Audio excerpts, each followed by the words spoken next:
Oíd, mortales, el grito sagrado. Oíd el ruido de rotas cadenas. Ved el trono a la noble igualdad. Ya su trono dignísimo abrieron las provincias unidas del sur. Y los libres del mundo responden: al gran pueblo argentino, salud. Al gran pueblo argentino, salud, salud, salud, salud. Sean eternos los laureles que supimos conseguir. Coronados de gloria, vivamos, vivamos.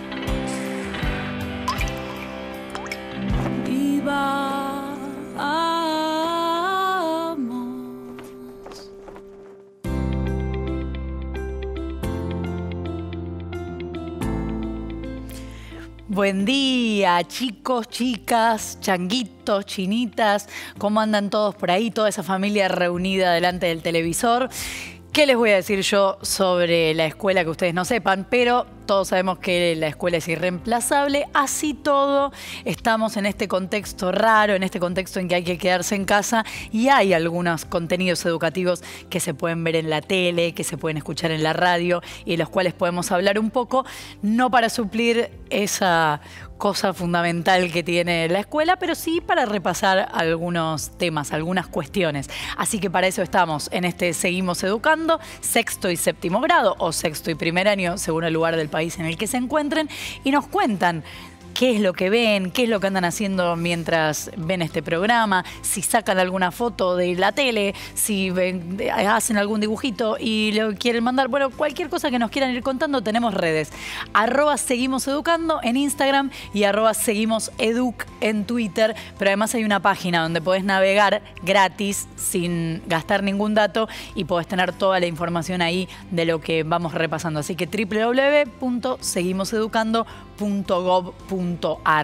Y cuando les pregunto a ustedes cómo están, también quiero preguntarles a docentes, y como tenemos acá a las profes, vamos a aprovecharlas. Maga, Pau, buenos días, ¿cómo están? Buenos días, ¿cómo andá?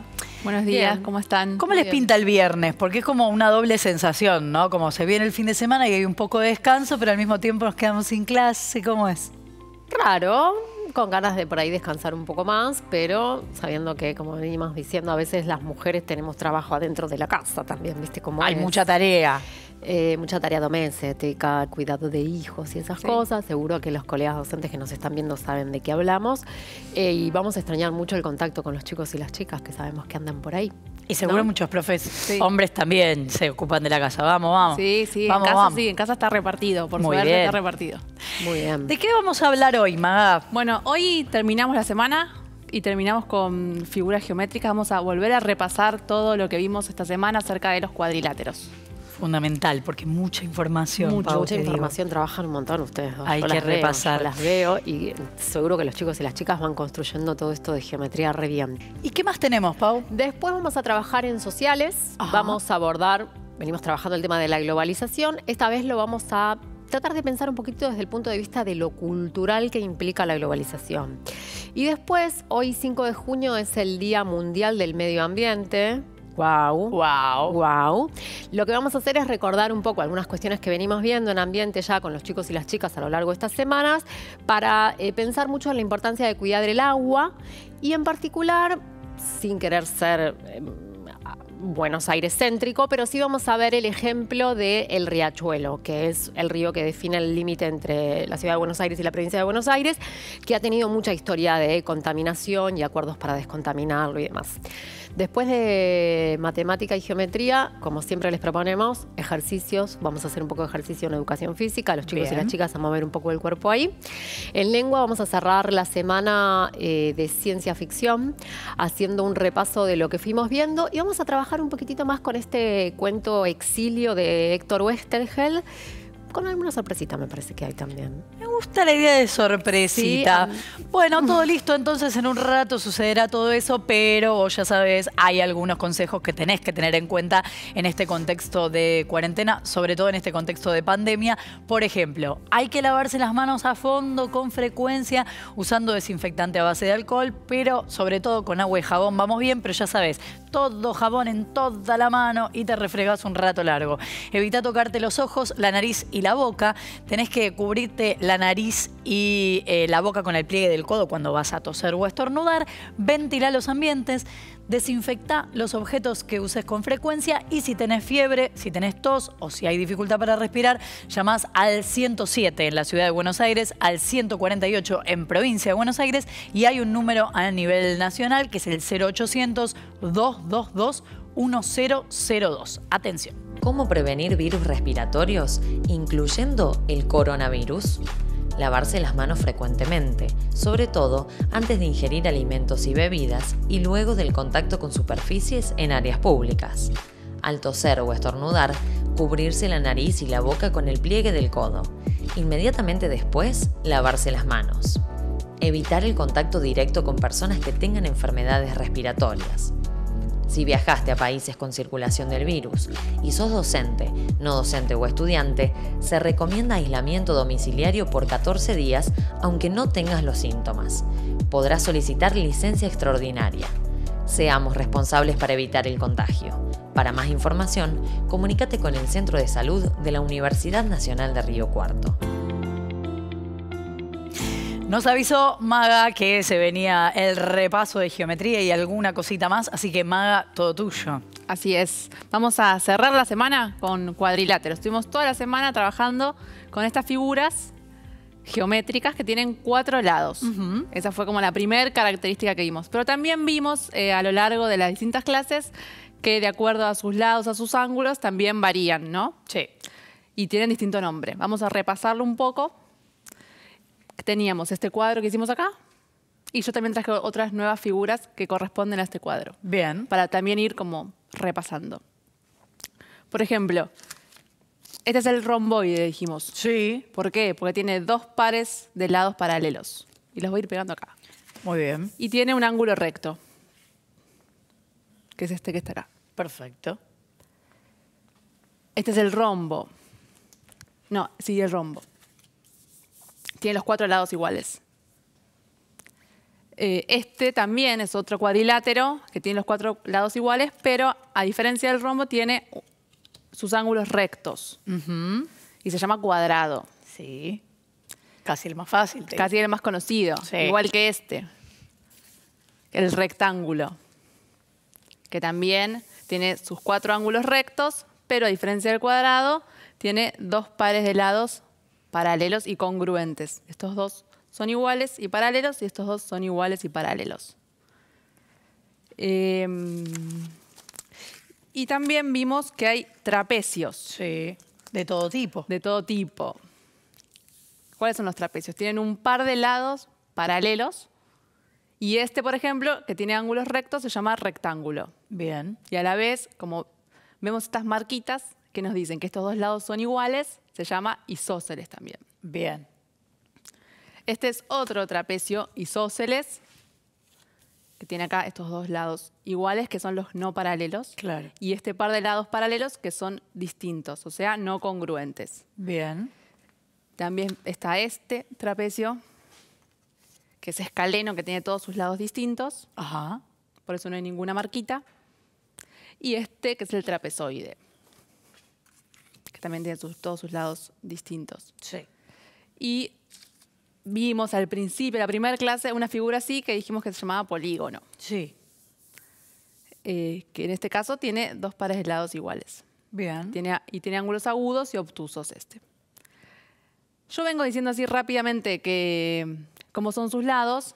Por un lado, porque ya conocemos algunas de las propiedades, ¿no? Y venimos como repasándolo, lo tenemos ahí escrito y demás. Sí. Como en relación al cuadrado, al rectángulo, como las más fáciles, decía vos, las más conocidas. Pero también, si vemos acá, hay marquitas en las figuras. Sí. Estas marquitas es una forma que tiene la geometría de darnos información y datos sobre las figuras. Estas marquitas quieren decir que los lados son iguales. Ok, O sea que una rayita. una quiere decir- rayita quiere decir que este lado, este lado, este lado y este lado son iguales. Es siempre una rayita. Es siempre una rayita o, en este caso, dos. Dos Vemos. para los otros dos lados. Exacto. Bien. Una o dos, porque aparte son 4 lados, más que eso no. Y vemos estas marquitas acá, que ya lo vimos en la semana también, pero lo recordamos, que nos dice que este ángulo es recto. Sí, o sea rectángulo. que yo, tomando estas figuras y viendo cómo está marcado, no necesito, en este caso, ni usar la regla graduada que me serviría para medir el lado y ver efectivamente si son iguales Claro. los lados, ni usar la escuadra para ver si este ángulo es recto o el transportador. Podría hacerlo para chequear, pero en realidad no lo necesito, Bien. porque ya la figura y con sus marcas me brinda esa información. Perfecto. Muy bien. Ahora hay una placa para ver estos datos y características que dijimos. Muy bien. Y para repasar La un placa poco. resumida. Exacto, las propiedades de las figuras geométricas y los cuadriláteros. A ver qué dice la placa. Si analizamos los ángulos, pueden ser rectos, obtusos y agudos. Son rectos cuando tienen una amplitud de 90 grados, obtusos cuando son mayores de 90 grados y agudos cuando son menores de 90 grados. Por ejemplo, el cuadrado y el rectángulo tienen sus 4 ángulos rectos. El rombo, en cambio, no tiene ángulos rectos. Si analizamos los lados, pueden ser congruentes, paralelos y perpendiculares. Congruentes es cuando son iguales. Dos lados son paralelos cuando no se cortan y perpendiculares cuando se cortan, formando ángulos de 90 grados. El romboide, por ejemplo, no tiene lados paralelos. El rombo, en cambio, tiene 2 pares de lados paralelos. Resumido entonces el asunto.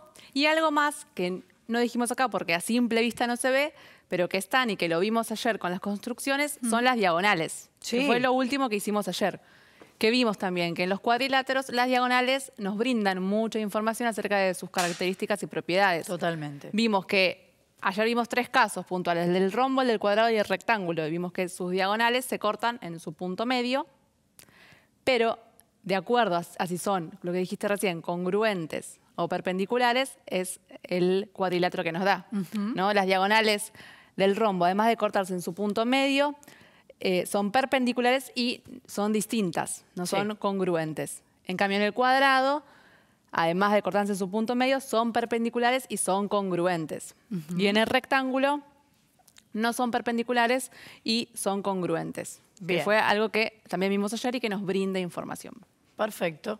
La idea es todo esto que venimos como repasando y sabiendo, cerrarlo en un cuadro para pensar una nueva también clasificación de cuadriláteros. Ajá. De acuerdo a toda esta información, que es mucha, que venimos viendo acerca de estas figuras.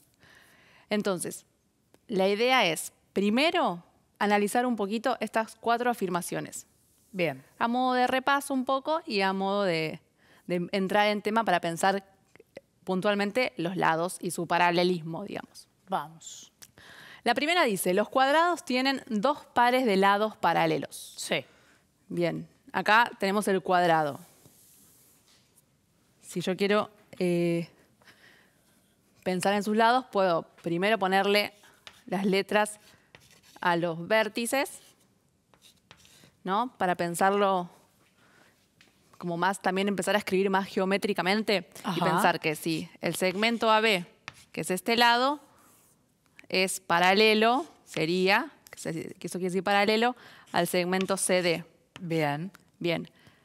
¿Es así o no es así en el cuadrado? Sí. Sabemos que sí, lo venimos estudiando y lo reafirmamos y revisamos. ¿Podría volver a chequearlo? ¿Cómo sería? Tendría que extender estos lados, este segmento AB y este segmento CD, y ver que nunca se van a cruzar.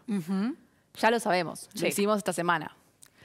Entonces, podemos decir que esa afirmación es verdadera. Sí. Porque más dice 2 pares, que quiere decir este es un par y quiere decir que a la vez el lado AC Y BD y BD también son paralelos. también son paralelos.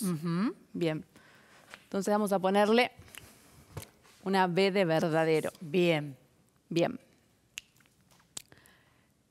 Y si quisiéramos volcarla en este cuadro, Sí. pensando en de este lado vemos el paralelismo, esto de los lados paralelos. Y de Sí. este lado vemos la cantidad de lados iguales. Sí. Se cruzan ambos datos. Sí. Lo tengo, El- lo tengo, lo tengo. Lo tengo, lo tengo, lo tengo. El cuadrado. Sí. Recién dijimos, tiene 2 pares de lados paralelos. Sí. Tendría que estar en esta Sí. fila. ¿Puedo? Sí. ¿En cuál columna lo pondríamos? ¿Puedo? Sí, podés. ¿Lo pongo? Dale, ¿Me dejas? Agarro este marcador. dale, Mira cómo me crucé. dale.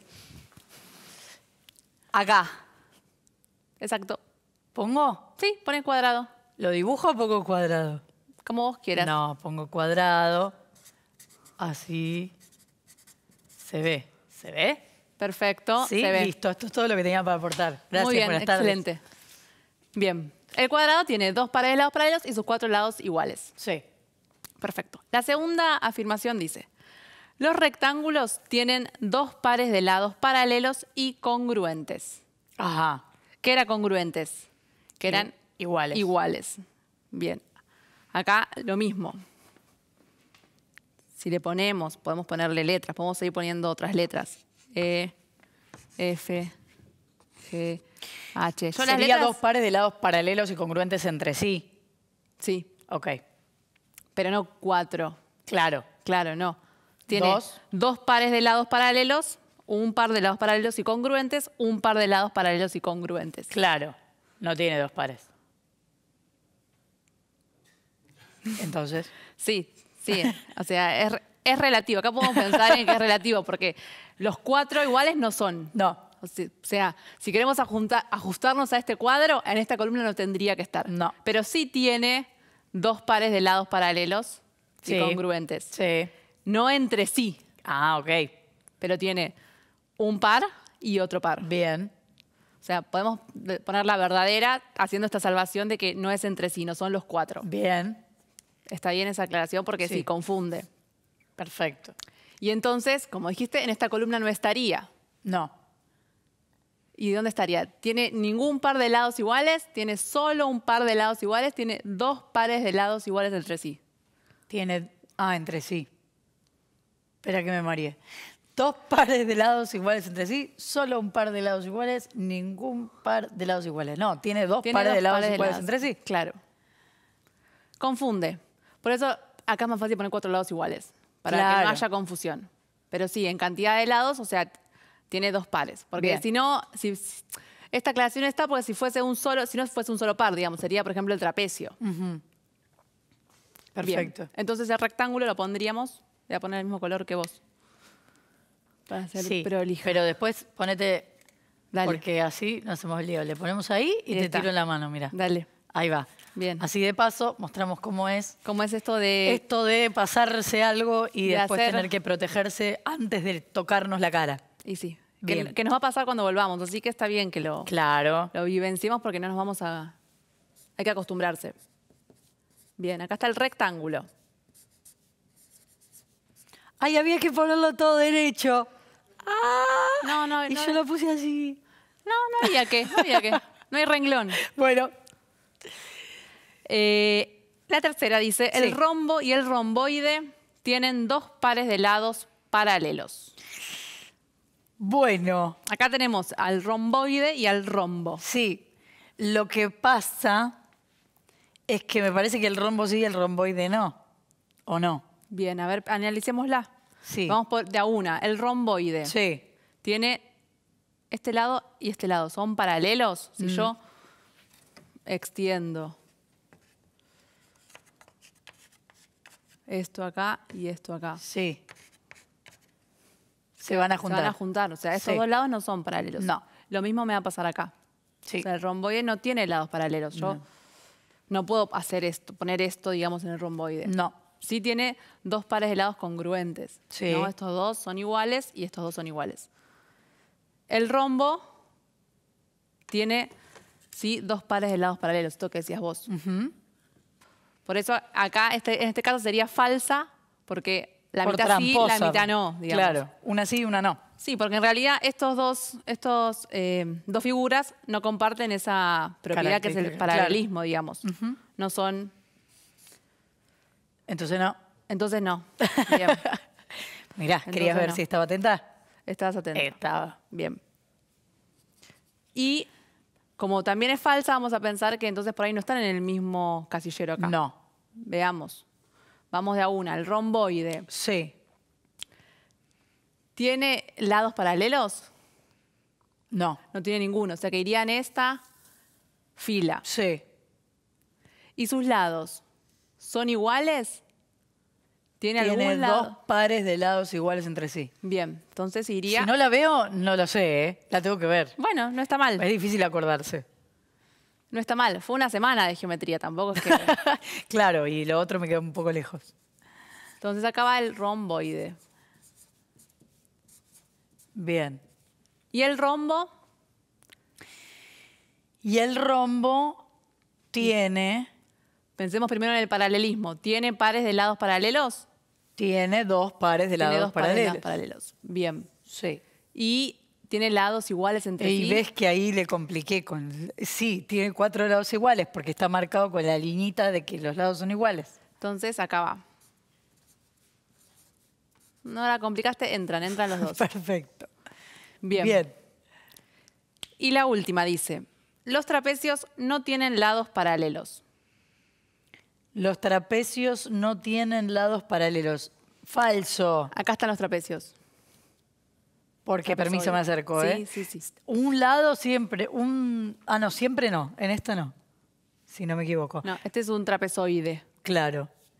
Pero acá son paralelos, hay dos paralelos y hay dos paralelos. Bien, los que en este caso no son iguales. ¿no? Claro.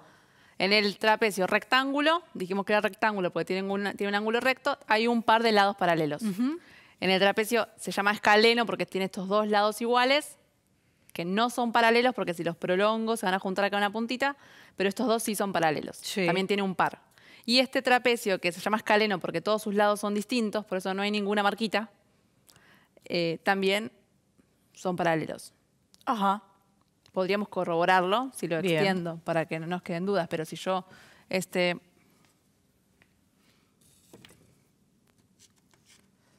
lo extiendo y esto lo extiendo, se ve No que se van a no se van a cruzar.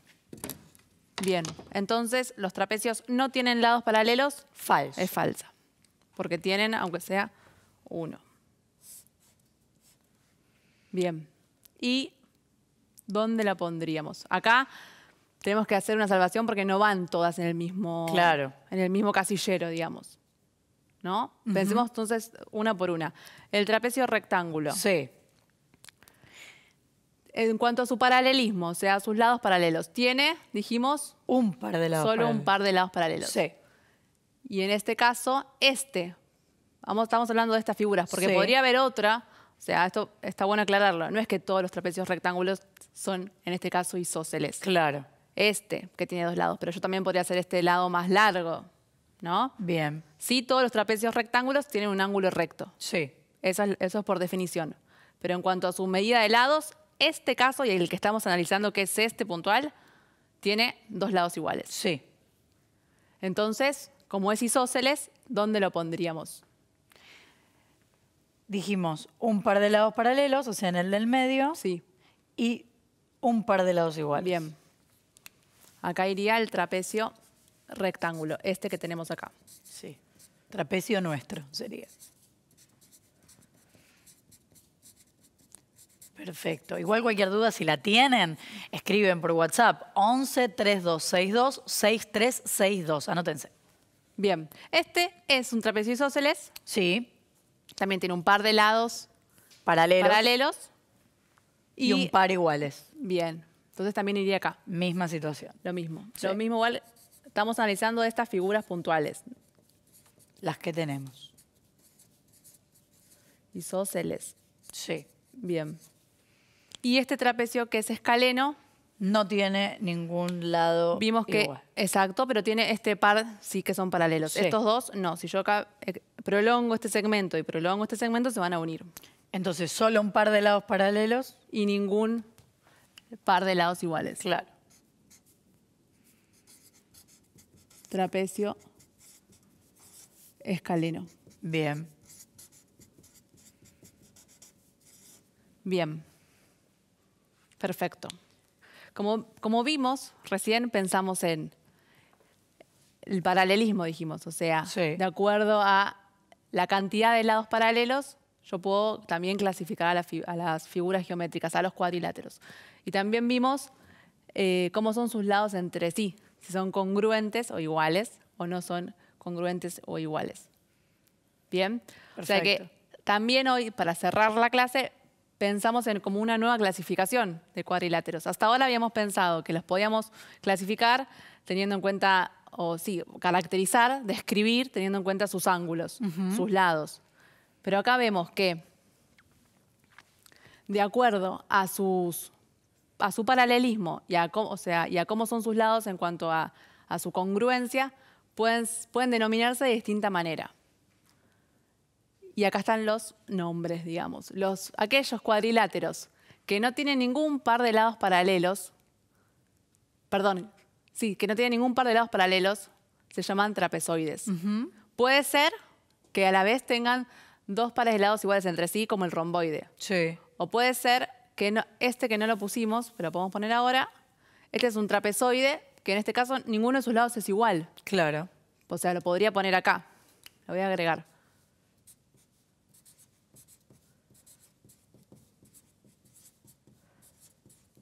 Bien. Y también podría suceder que tenga un par de lados iguales y sea un trapezoide isósceles. Claro. Pero, Este es un trapezoide escaleno. exacto. Bien. ¿Lo agregamos? Lo agregamos. Excelente. Que de hecho, si vemos acá, se repite escaleno porque Es la escaleno definición. quiere decir que no tiene ningún lado igual. Claro. Bien. También vimos entonces que los trapecios tienen un par de lados paralelos, son los que aparecen acá, y pueden tener los lados distintos y ser escaleno, o pueden tener lados iguales. En este caso, dijimos recién, el rectángulo apareció acá porque el rectángulo que está en esta actividad y en esta propuesta es isósceles. Podría ser un trapecio rectángulo que no tenga ningún lado y estar de este lado. Claro. Pero sí son todos trapecios. Bien. Porque tienen un par de lados paralelos. Perfecto. Y vimos también que de acuerdo a este paralelismo, si tienen dos pares de lados paralelos, pueden ser el rectángulo, el cuadrado o el rombo, se llaman paralelogramos. Sí.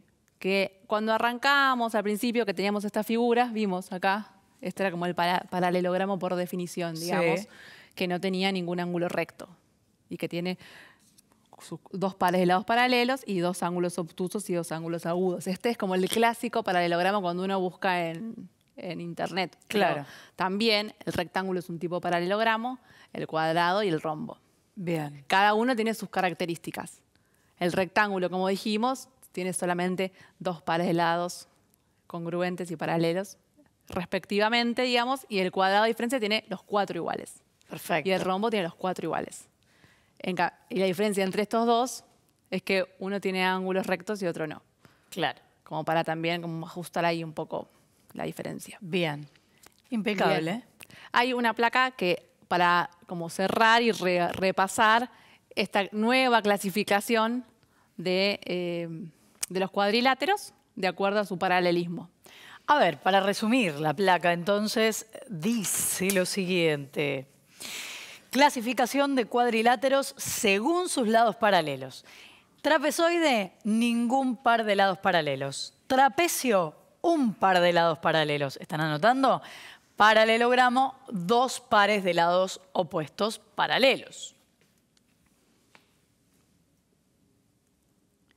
Allí entonces el resumen. El resumen de la semana de geometría. Repasar, concluir, Repasar un montón recordar. de información que, bueno, viene bien, ¿no? Y practicar, muy bien. Practicar. Practicar. Ya tenemos muchos ejercicios en el camino. Y hablando de ejercicios, ¿sabes lo que viene ahora? Viene educación física y después recreo. Así que a ejercitar.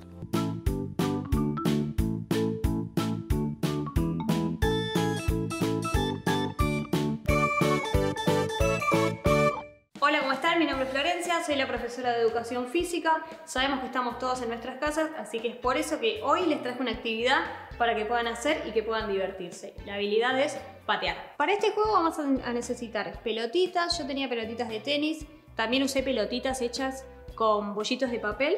Si no, pueden usar las medias viejas, que lo pueden usar como pelotitas también. Y también van a necesitar unos conitos. Si no tienen conitos, pueden poner botellitas vacías de plástico.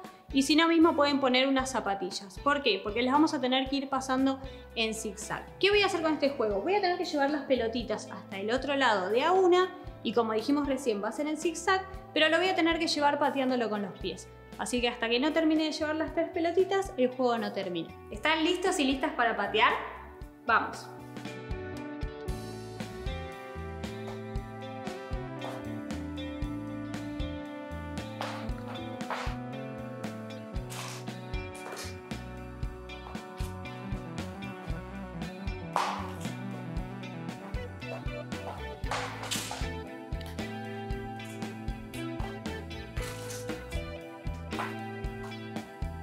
Bueno, esto es todo por hoy. Espero que lo hayan disfrutado como lo disfruté yo. Espero que lo hagan en sus casas, que junten todos los materiales y nos pongamos a hacer educación física desde casa.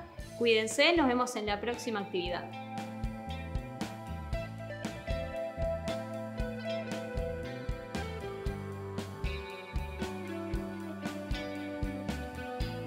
Todas las actividades las pueden encontrar en los cuadernillos de Seguimos Educando, según el nivel que les corresponda.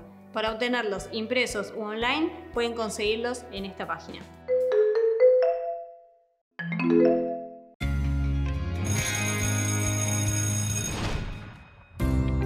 Ahora podés seguir aprendiendo por televisión pública, Paca Paca y Encuentro y distintos canales de todo el país. En la televisión pública vas a encontrar el contenido para los alumnos de nivel inicial de 9 a 11, para los alumnos de primer grado de 14 a 16 y para los alumnos de segundo y tercer grado de 16 a 18. En Paca Paca vas a encontrar el contenido de cuarto y quinto grado de 10 a 12 y además las repeticiones de nivel inicial primero, segundo y tercer grado. Y en Canal Encuentro podés ver el contenido de sexto y séptimo o sexto y primer año de 9 a 11, las materias del ciclo básico del secundario de 11 a 13 y las materias de secundaria orientada de 14 a 16. Para que podamos, con el esfuerzo de tus maestros y maestras y el acompañamiento de tu familia, seguir aprendiendo entre todos. ¿Te quedás en casa? Aprendés en casa. Seguimos educando.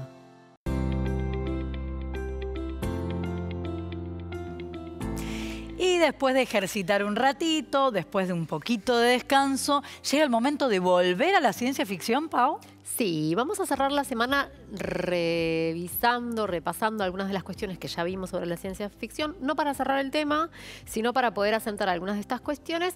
Y vamos a trabajar un poquito más con la obra de Héctor Westergel de ayer, que era Exilio, Sí. que nos dio mucho, aunque es un relato breve, nos dio para pensar y trabajar muchas cosas. Pero antes de meternos con el cuento, me parece que es bien importante que nosotros repasemos algunas cuestiones que estuvimos viendo sobre este género de la ciencia ficción, que ya vimos que puede estar en cuentos, novelas o historietas y que aborda ciertas temáticas en particular. ¿Te parece que las veamos? Así los chicos, Dale. si quieren, pueden tomar nota en su carpeta de prácticas de lenguaje o lengua. Claro que sí. Dice que los relatos de ciencia ficción son aquellos que imaginan mundos posibles en el futuro gracias a los avances científicos y tecnológicos. Bien. Temas del género de ciencia ficción: viajes en el tiempo, robots, situaciones de fin del mundo, viajes espaciales, críticas a la sociedad.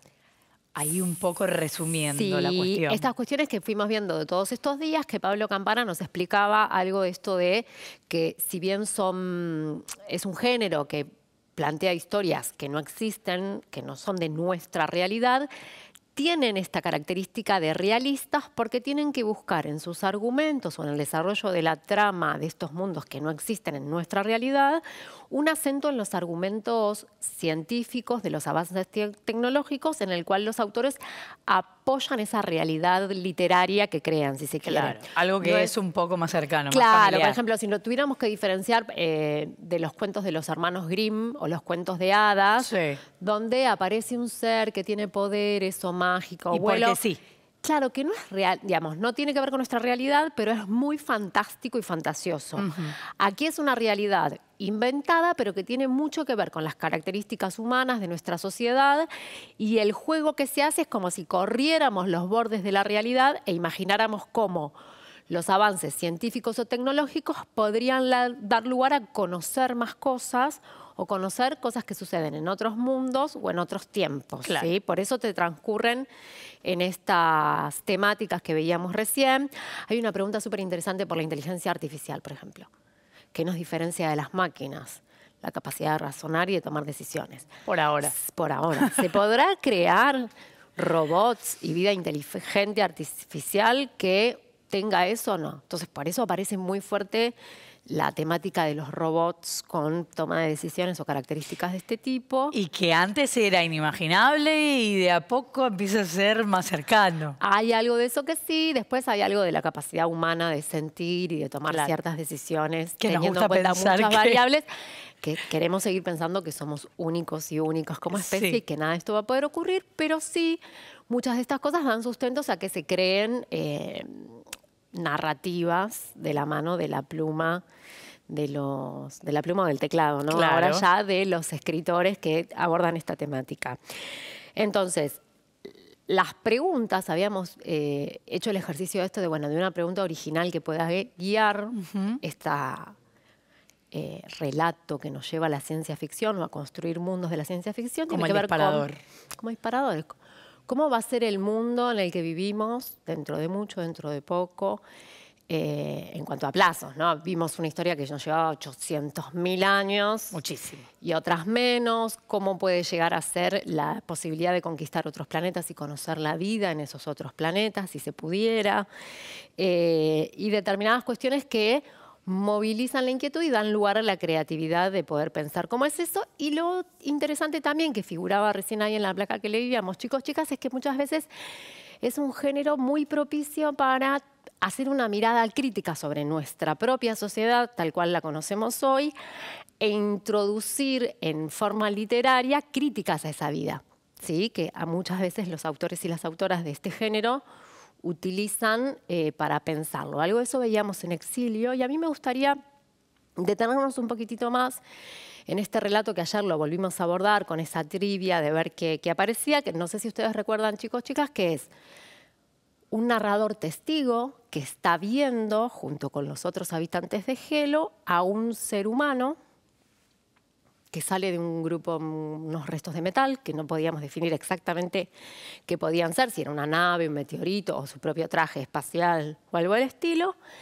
y que todo Helo miraba con extrañeza y gracia algunas características de lo que nosotros ahora podemos decir con plena certeza que es una persona humana. Claro. Casi que lo más humano que hicieron, lo más parecido a lo que solemos hacer, era eso, que se burlaban de él. Reírse, la Claro, risa, Lo peor. la burla. No la risa, sino la burla. La burla, Claro. la utilización de la risa a costillas o cuestas del otro.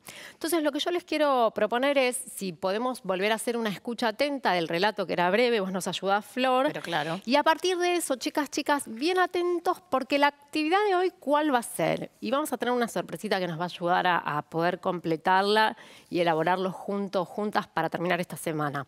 Vamos a pensar y a recrear, si se pudiera, imaginando algunas partes y conociendo otras, cómo son las, no sabemos ahí si hay género o no, habitantes de Helo. Entonces, en esta nueva escucha que vamos a hacer del cuento que nos va a volver a leer Flor, con la idea de que releer siempre nos ayuda a construir mejor el relato que estamos leyendo, ¿cómo son los habitantes de Helo? La actividad va a ser esa.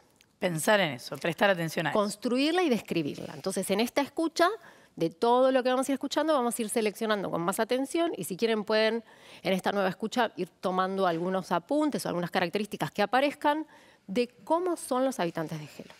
Muy bien, entonces allá vamos con Exilio de Héctor Oesterheld. Nunca se vio en Helo nada tan cómico.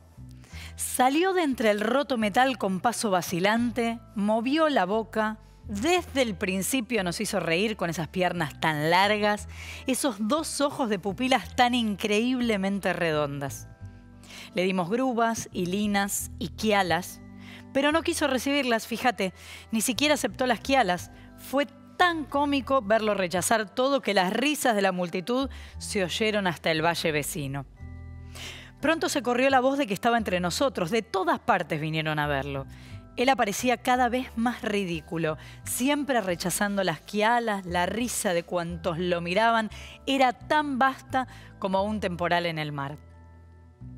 Pasaron los días, de las antípodas trajeron margas, lo mismo, no quiso ni verlas, fue para retorcerse de risa. Pero lo mejor de todo fue el final. Se acostó en la colina, de cara a las estrellas, se quedó quieto, la respiración se le fue debilitando. Cuando dejó de respirar tenía los ojos llenos de agua. Sí, no querrás creerlo, pero los ojos se le llenaron de agua,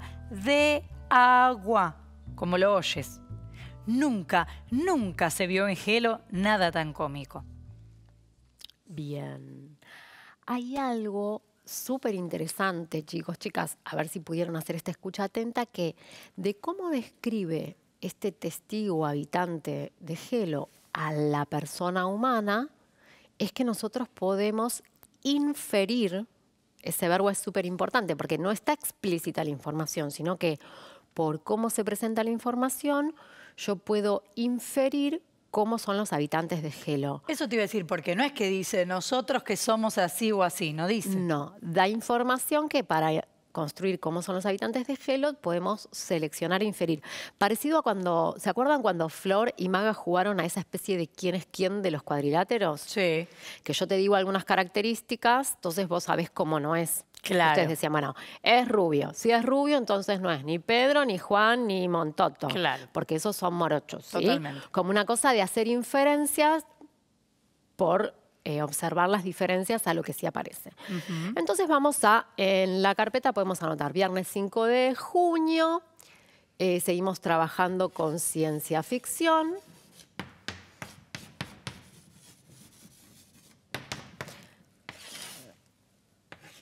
Exilio de Héctor.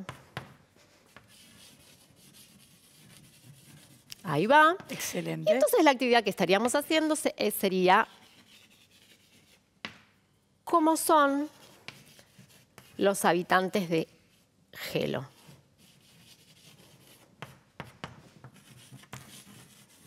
Bien. ¿Y cómo son? ¿Cómo son? Tenemos tres, vamos a organizar la información que sí aparece en este cuento en tres categorías, si pudiéramos pensarlas. En primer lugar, la vamos a organizar con las características físicas. Sí.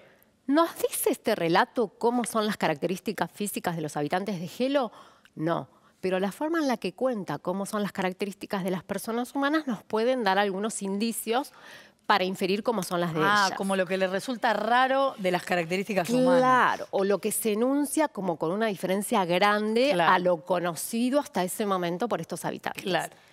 Características físicas. En primer lugar, hay algo que dicen sobre las piernas. Sí. Dice algo así como que tienen unas piernas largas, ¿verdad? Sí. Dice, Piernas tan largas. nos hizo reír con esas piernas tan largas. Eso nos da la pauta de que los habitantes de Gelo, ¿qué tipo de piernas conocerán o cómo las tendrán? Tan largas seguro que Tan no. largas, seguras no. Entonces podemos inferir, decíamos, que las características físicas de los habitantes de Gelo, es que tienen piernas cortas o menos largas que las humanas, seguro. Sí, a menos que ese ser humano era Michael Jordan. Mirá, También justo puede ser. fue a parar a Gelo el ser humano de 2 metros y pico, Sí, pero que nosotros vamos a conocemos pensar poco que acá. Manejemos no con las generalidades. Sí. Es probable que si ese humano llegó hasta ahí haya elegido esa profesión sin haberse destacado dedicado en a el otra cosa. básquet o en Sí. otra cosa, como hipótesis. Después, cuando habla de sus ojos, dice algo así como, esos 2 ojos de pupilas tan increíblemente redondas.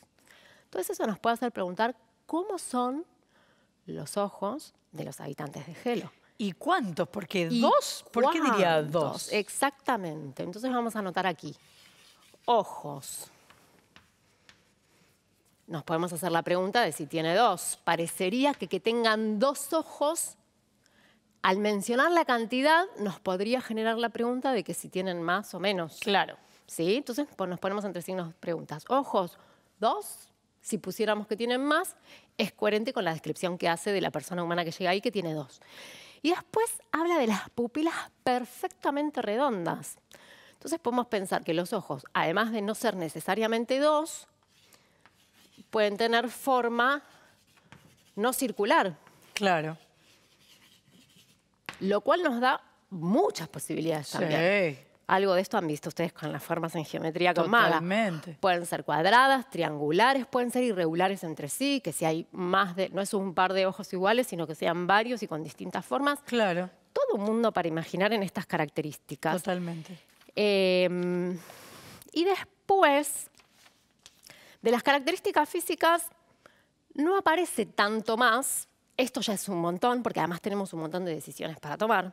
Claro. Cuántos son, cómo son, qué tan cortas son las piernas a diferencia de la persona humana.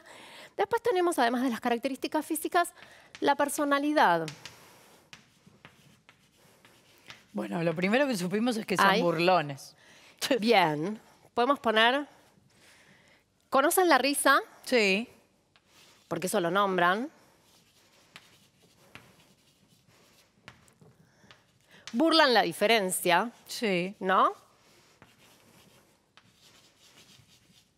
Porque ahí puede ser que con un montón de otras cosas no sean burlones y sean muy respetuosos Claro. y admiradores de otras cosas, pero hay algo que con la diferencia les da una gracia total. Sí. Pero después hay otra cosa que no conocen, que es bastante impresionante de pensarlo, que es cómo describe la escena en la que la persona humana llora, ¿no? No conocen el llanto. No conocen el llanto. Porque le llama la atención que cae agua de los ojos. Claro, viste que a mí siempre me gusta cómo lo lees, Flor, porque decís de agua, agua, como...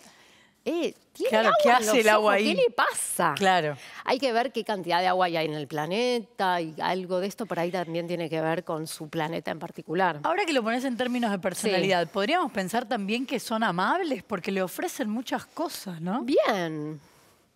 O sea, burlan la diferencia, pero son amables. Está bueno porque esto nos hace pensar en personajes con contradicciones. No está pintando seres totalmente despreciables, malos, que rechazan totalmente lo diferente. De hecho, si no fuera por la parte del llanto, bastante parece la personalidad de un ser humano. En algunos y de algunas. Sí, seres obvio, humanos, siempre, de ¿no? todos, hay de todo. Y después dijimos que conocen la risa. Que pareciera que la risa es una emoción que surge fuerte, que les gusta algo de esto de reírse. Sí, puede ser nerviosa también un poco, ¿no? Como esto de no sé qué conozco. hacer con esto. Claro. Puede ser también. Y después hay algo que menciona reiteradas veces, que estaba bueno, que yo me anoté para recuperar, porque dice, ni siquiera aceptó las quialas. Fue tan cómico verlo rechazar todo que las risas de la multitud se oyeran hasta el valle vecino. Entonces, son amables o generosos, podemos decir, porque ofrecen. Y hay algo ahí particular que pasa con las quialas. ¿Qué serán las quialas? Capaz que es algo espectacular No sé, que nadie les gustan. rechaza Lo nunca único que jamás. podemos poner es que les gustan las quialas, Sí. que no podemos describir qué es. Dulce de leche, ponele. Vos te lo imaginás como dulce de No leche. sé, me imagino algo que qué difícil rechazar. Sí, capaz que alguno de los chicos o chicas está pensando en Un un lechón asado, salado. claro, Claro, está sí. pensando en algo más salado, ¿viste? O las Seguro. aceitunas. como Claro, que un depende de lo que a queso. cada uno le gusta. Pero también lo que está bueno es que de estas características que ponemos de la personalidad, da para que cada uno pueda, en esta descripción que les vamos ofreciendo que ustedes construyan, quedan algunas cosas donde uno puede tomar decisiones. Que como escritores y escritoras, chicos, está muy bueno. No está cerrado. Claro, y como lector también. Y Este como universo... lector también, porque uno se lo imagina. Claro. Exactamente. Después, estas son las cosas que surgen de lo que tenemos. Y después hay otro eje que es lo que es para imaginar.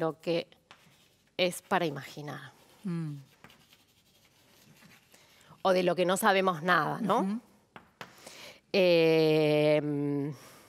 Por ejemplo, de la forma de su cabeza, no sabemos nada. De sus brazos, no sabemos nada. Yo me lo voy anotando acá porque son cosas que no surgen en la diferenciación con la persona humana. Cabeza, brazos, esto respecto de las características físicas. Después, Colores no sabemos. no sabemos colores, tonos, colores, piel. ¿Tienen piel? ¿Tienen plumas? ¿Tienen Claro. escamas? ¿Qué tipo de seres son? No lo sabemos, no No. conocemos. Después, boca, pico, trompa. ¿Por dónde ingieren alimentos? Esas alas hermosas que les gustan, ¿por dónde las ingresan al organismo? Claro.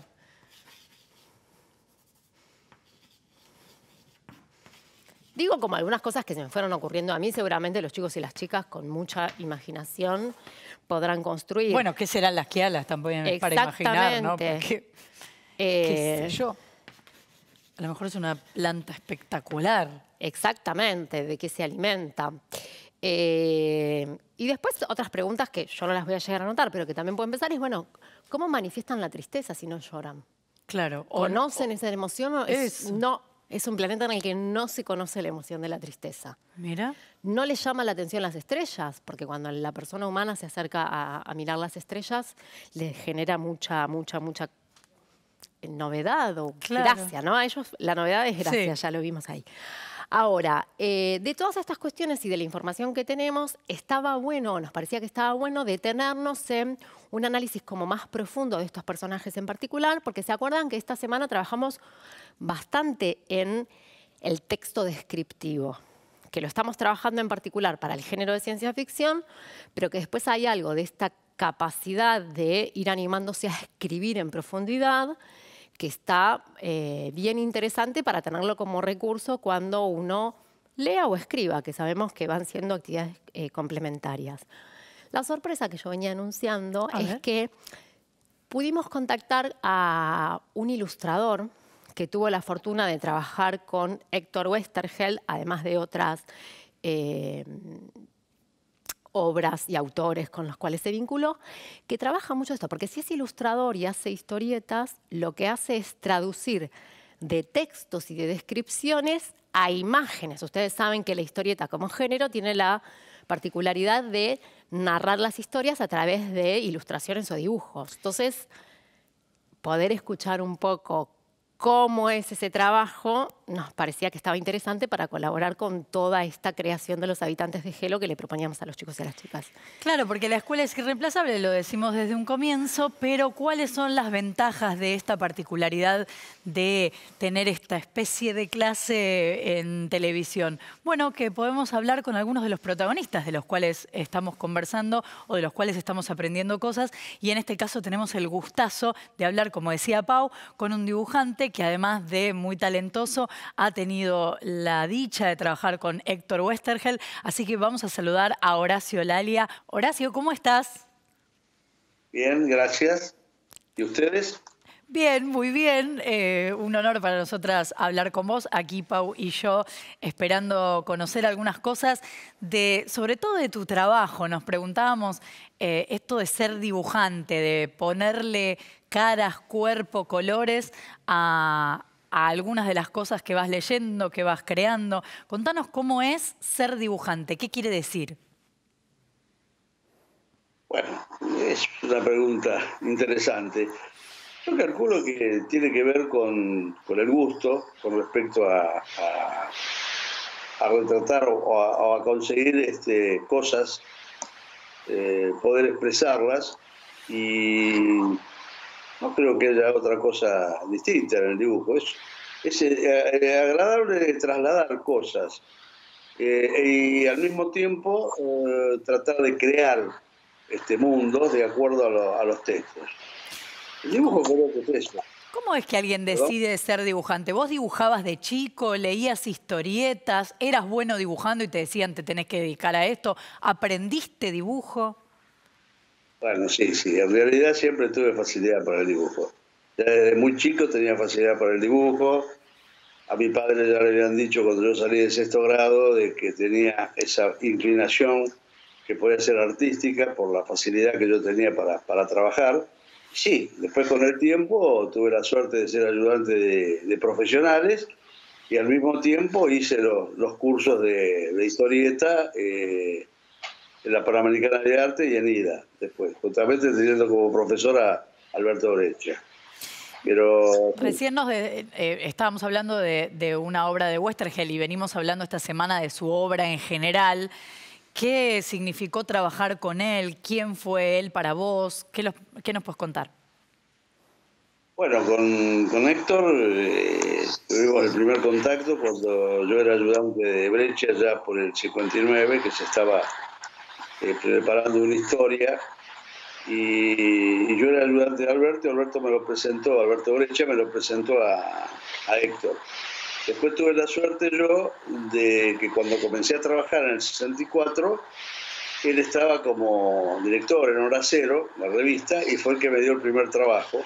Ya teníamos un conocimiento, y a través de eso yo después trabajé algo para Ciudad de Chile, para México, trabajé con varios trabajos juntos con él.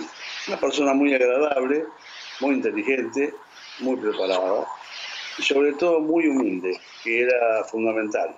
Sobre todo cuando charlábamos con respecto a los guiones o algunas cosas que había que solucionar o algo, era muy accesible, y uno que recién comenzaba, que era muy joven, se encontraba muy cómodo con él, con una persona de tanto oficio y de tanto prestigio, que ya en ese momento lo tenía. Claro.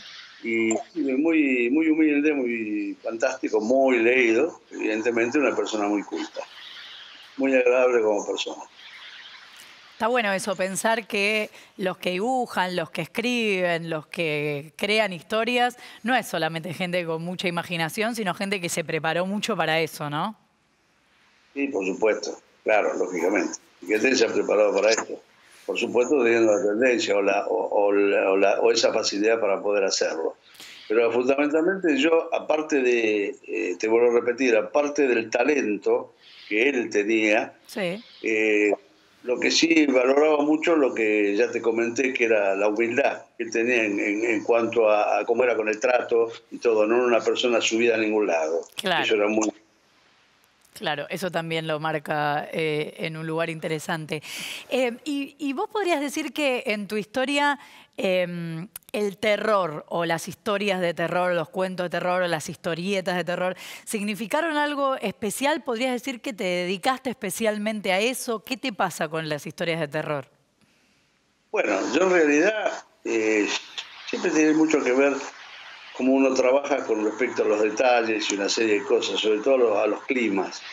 Yo nunca había sido, desde que empecé, un dibujante de terror. Empecé a dibujar todo tipo de dentro del género, dibujé de todo.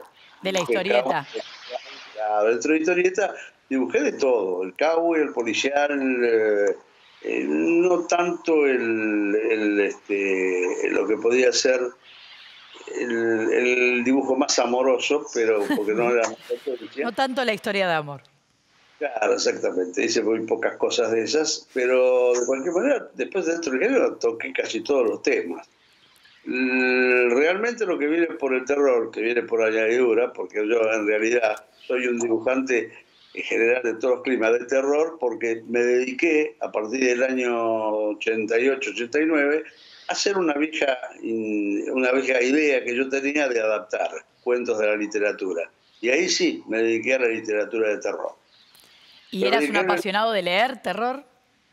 Sí, era bastante apasionado, me gustaba mucho la ciencia ficción, el terror, el policial en general, en la lectura, pero el terror después ya me vino porque no dibujé solamente a gente como Lovecraft, en este caso, o Poe, que no era el terror, pero también se dedicaba, sino que que cada escritor tiene su cuento de terror, como es el caso de Stevenson, Bercé y otros más. Y yo estuve indagando y buscando ese cuentito de terror que tenía cada uno de ellos, como para volcarlo en la parte de adaptación, que me llevó unos años, pero por suerte ilustré varios de esos temas. Y ahí sí me dediqué ya decididamente a lo que era terror.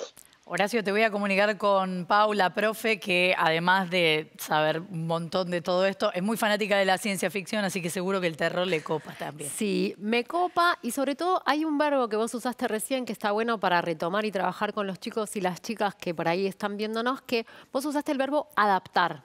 adaptar. Cuando vos decís adaptar, yo me imagino, y quiero confirmar si esto es así para poder transmitírselo a los chicos también, porque dijiste 2 años leyendo, ¿no? Como hemos hecho otras entrevistas donde siempre nos dicen, bueno, yo para leer escribo, para escribir leo.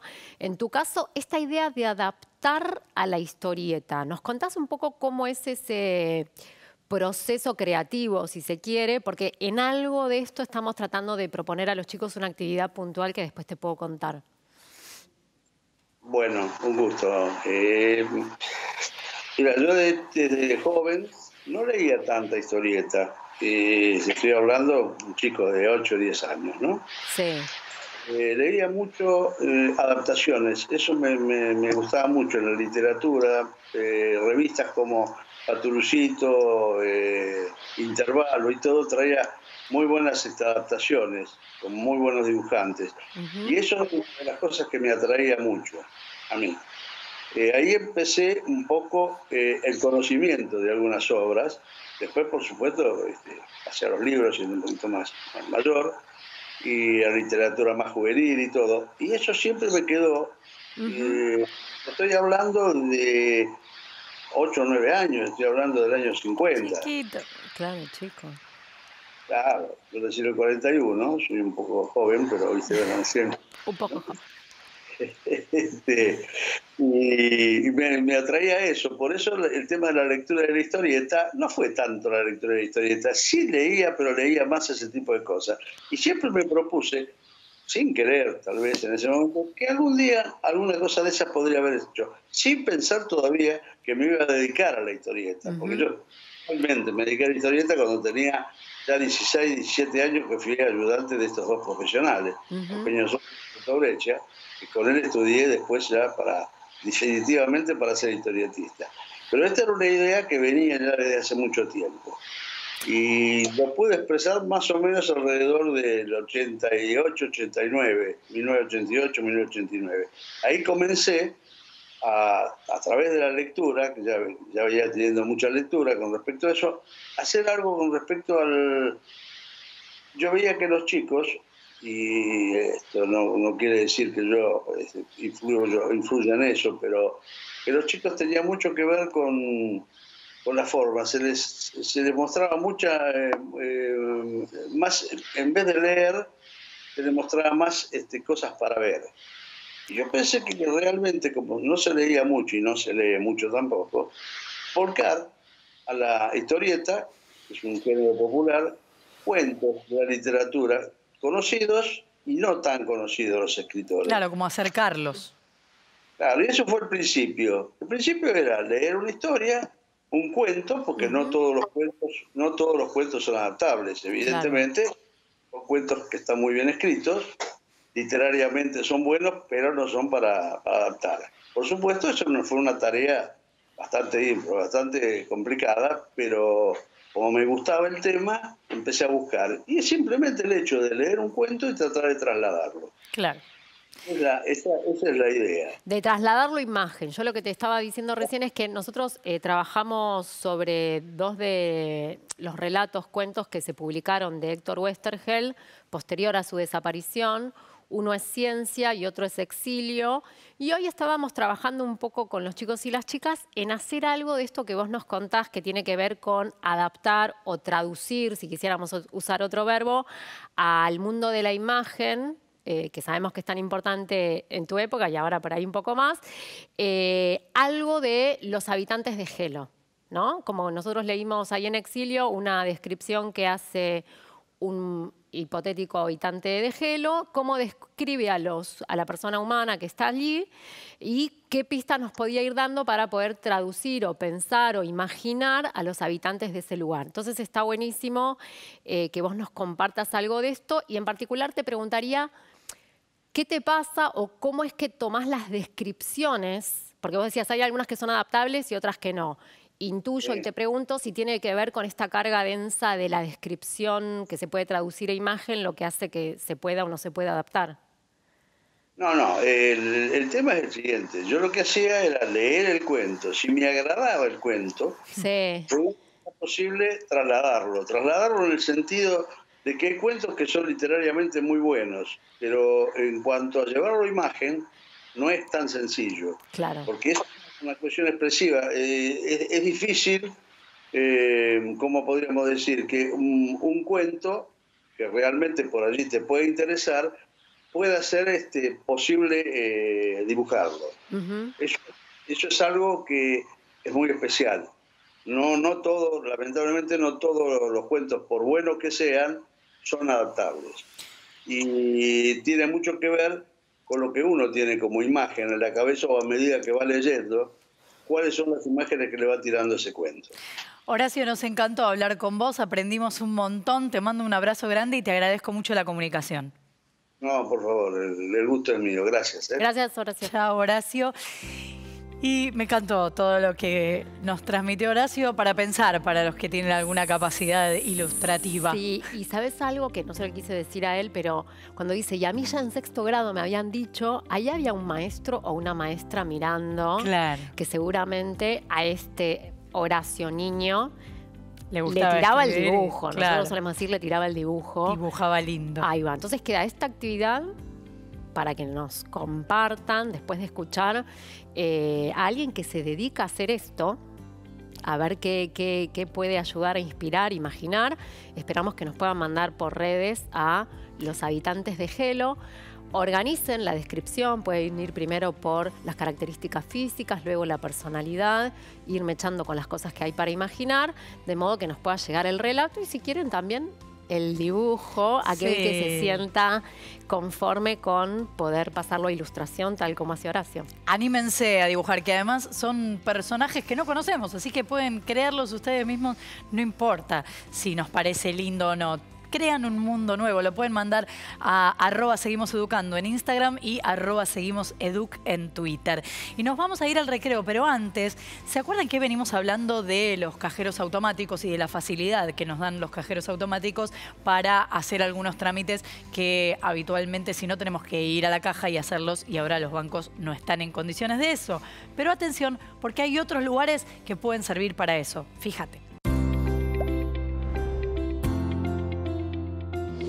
Estamos atravesando una etapa en la que debemos salir de casa lo menos posible, para cuidarnos a nosotros y a los demás.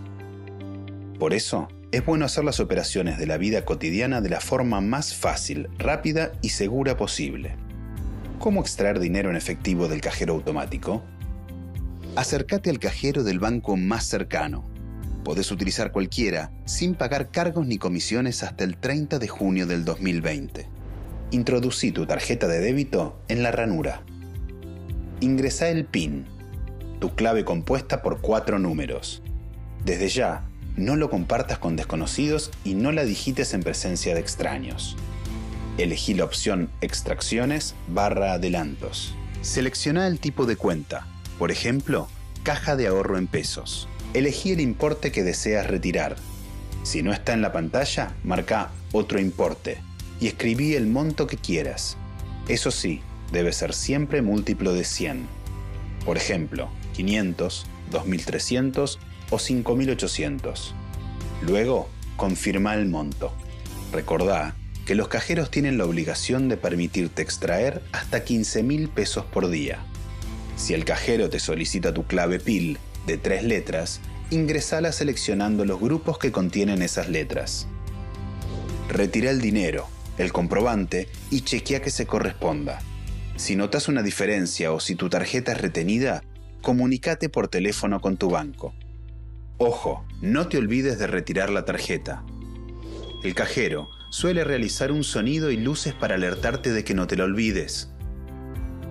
Pero por las dudas, chequea que la hayas guardado bien. También se puede retirar dinero en comercios o puntos de extracción adheridos, como supermercados, estaciones de servicio o farmacias. Cuidémonos entre todos y todas.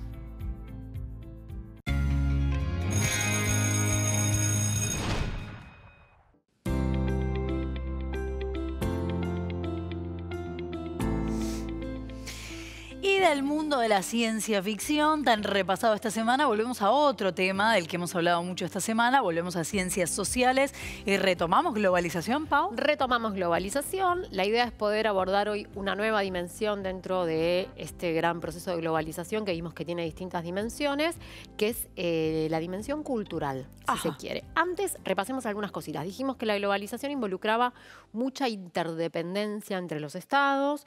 Dijimos que hay un rol importante en los organismos internacionales, que a partir de mediados del siglo XX, con la creación de la ONU, Naciones Unidas, se van generando algunas políticas que a nivel global buscan paliar algunas situaciones que se dan en el mundo, que cada estado solo no puede resolver. Antes de eso habíamos hablado de no lo mundial, sino lo regional, con el Mercosur por ahí en nuestro caso. Y hoy lo que nos interesa es detenernos en los aspectos culturales. ¿Por qué? Porque al haber mayor circulación de bienes y mercancías en todo el mundo, como vamos viendo que se va imponiendo, al producirse a escala planetaria algunos productos que se consumen en distintos lugares del mundo, podemos hablar de una cultura global para problematizarla, No vamos a decir que, bueno, la cultura global es lo mejor que hay, pero es un fenómeno que se va dando hace ya varios años. Y la idea del consumo global. Claro, estaba pensando entonces dónde queda lo autóctono, lo propio de esas regiones. Dónde queda lo regional, claro. Dónde queda lo propio y lo que se produce en un lugar que por ahí hay un producto que es único aquí y no lo va a consumir nadie del otro mundo. Entonces se deja de fabricar. Claro. Y si se deja de fabricar, eso no está más, entonces no lo podemos consumir, aunque fuera algo que deseamos y forma parte de nuestra cultura. Y si no lo produce todo el mundo, ¿entonces no está bueno? Entonces no está bueno y nos tenemos que desvivir por consumir lo que todos consumen en lugar de tener lo propio y autóctono. Son como algunas preguntas y tensiones que nos plantea el proceso de globalización, que como habíamos visto, la primera dimensión que vimos es la más importante y determinante, si se quiere, que es lo económico, cómo se produce, se comercia y algunas compañías obtienen ganancia en todo el planeta y van teniendo que ver con la cultura y el consumo de todos los lugares del planeta. Para profundizar sobre esto tenemos un video para compartir con los chicos y las chicas con algunas preguntas que siempre les planteamos, que es que al ver este material puedan detenerse en esto, qué cambios se dan con el proceso de globalización, qué pasa con el modo de vida de las personas, qué cambia, qué sigue igual, cuáles son las pautas de consumo y algo súper importante es qué sucede con la desigualdad. Habíamos dicho, hay países que son muy ricos y países que son muy pobres, ¿qué pasa con algo de eso? Otras particularidades entonces de la globalización, a ver. La globalización es un proceso que los científicos vienen estudiando desde 1980 y con mayor interés en la década de los 90. Este proceso implica varios cambios especialmente tecnológicos, de relajamiento de las fronteras nacionales y una máxima interconexión entre todos los puntos del planeta.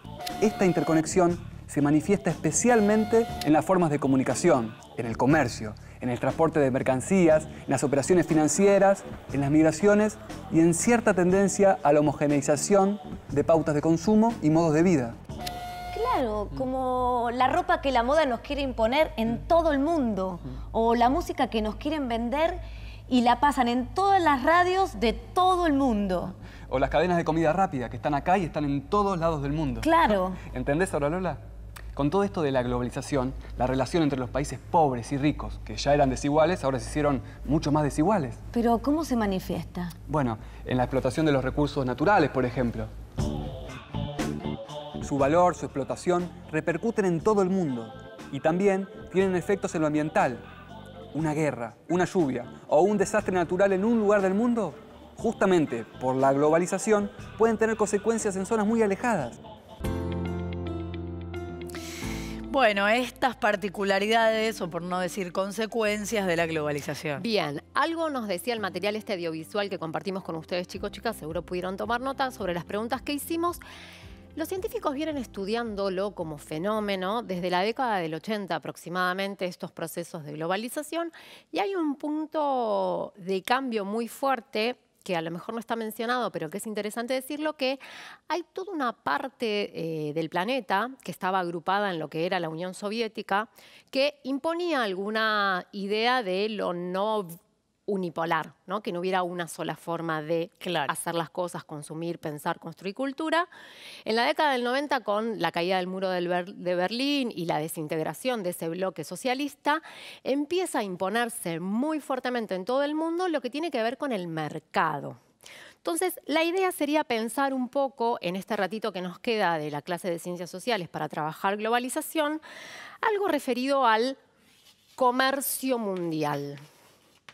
¿Se acuerdan que en las primeras clases de Ciencias Sociales, chicos y chicas, hablábamos de la idea de mercado, ¿no? No el mercado al que yo voy a comprar en la esquina de casa, con el barbijo, lavándome las manos y todos los cuidados que tenemos que tener ahora. Y distancia social. Sino la idea de mercado como categoría económica general y lo que ello implica. Nosotros sabemos que hoy, en este contexto de globalización, el comercio mundial recibe muchas críticas respecto de las desigualdades, y voy a volver a citar un mapita que usamos, que no lo pegamos hoy, pero que tenemos que tener presente, que las riquezas que produce el comercio mundial se concentran en pocos países. Hay algunos países que concentran mucha riqueza porque producen y venden en todos los países del mundo, y otros que no. Eso genera y profundiza muchas desigualdades entre los países más ricos, con más capacidad de producir y vender, en el comercio mundial, y yo le voy a agregar aquí al lado, en el mercado mundial,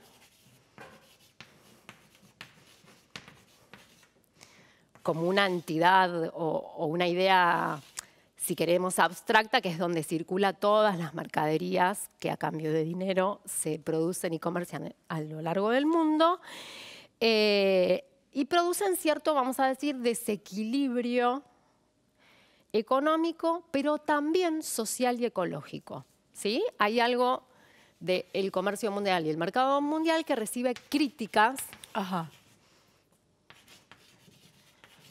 por producir desequilibrios. Cuando hablamos de desequilibrios, hablamos de desigualdad. Porque hay una idea de algunos economistas liberales que plantean que el mercado se regula solo en la oferta y la demanda. Nosotros sabemos que hay algo de desequilibrio que no es real, que se producen desequilibrios, y que esos desequilibrios, además de ser económicos, son sociales y ecológicos. Esto quiere decir no solo cómo producimos y cómo consumimos, sino cómo la realidad social en la que pueden vivir las personas que están en distintos lugares del mundo, o incluso dentro de los mismos países ricos, sabemos que se produce desigualdad.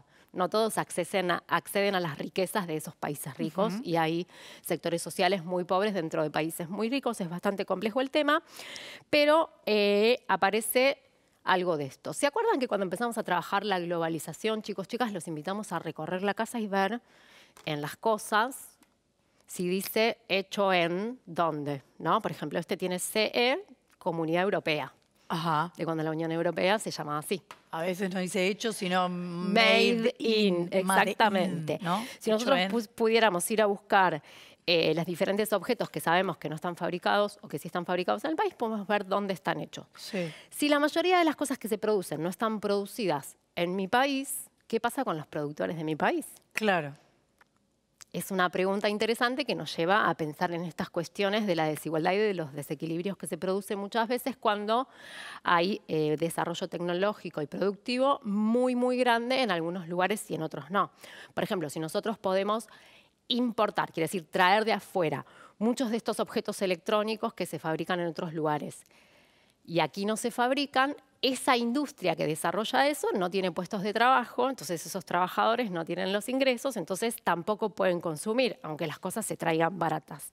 Hay algunas cuestiones de estas que son bastante complejas de pensar, pero que lo que es interesante pensar es cuando consumimos, ¿consumimos los que necesitamos o lo que nos venden? Quiero tener algo, quiero tener algo, quiero tener algo. ¿Lo necesito o lo quiero? Porque ¿Cómo podemos saber eso? ¿Cómo podemos saber eso? Lo que es interesante, solo hacerse la pregunta y tampoco tener dramas existenciales, pero sí pensar cómo hay algo de la pauta de consumo, de la publicidad, de muchas de estas compañías que a veces nos generan necesidades de consumir cosas, objetos, marcas que no necesitamos. Y puede ser a veces como, lo tienen todos. Totalmente, ¿No? totalmente. ¿Lo quiero o lo tienen todos y entonces no quiero perderme? Totalmente. Yo no sé cómo lo viviste vos, pero en la etapa en la que están los chicos de sexto, séptimo, primero, que son los que por ahí más ven este programa, es una edad donde puede haber cierta tensión o incomodidad de no poder acceder a una ropa que tiene una marca. Pero sí es importante saber que esa necesidad de consumir que a veces tenemos, muchas veces es construida por quienes nos quieren vender. Entonces, estar atentos con eso y poder valorar algunas otras cosas que sabemos que se producen o que tenemos a mano, sobre todo en los lugares por ahí más retirados, donde hay economías regionales interesantes. Algo muy importante es que en medio de estas críticas a todo lo que se produce de desequilibrios y desigualdades, hay movimientos y organizaciones muy específicos que han intentado generar otras formas de producir, distribuir, comerciar y consumir, ¿sí? Por ejemplo, tenemos como 3 ejes que me gustaría que los chicos y las chicas tomaran en cuenta. Uno tiene que ver con la economía solidaria, que ya frente a algunos términos que venimos viendo de mercado, comercio, la idea de solidaridad nos puede dar una pauta de qué se trata, que propone que la economía y la producción gira en torno de condiciones de vida dignas, para todos los que están implicados en esa actividad.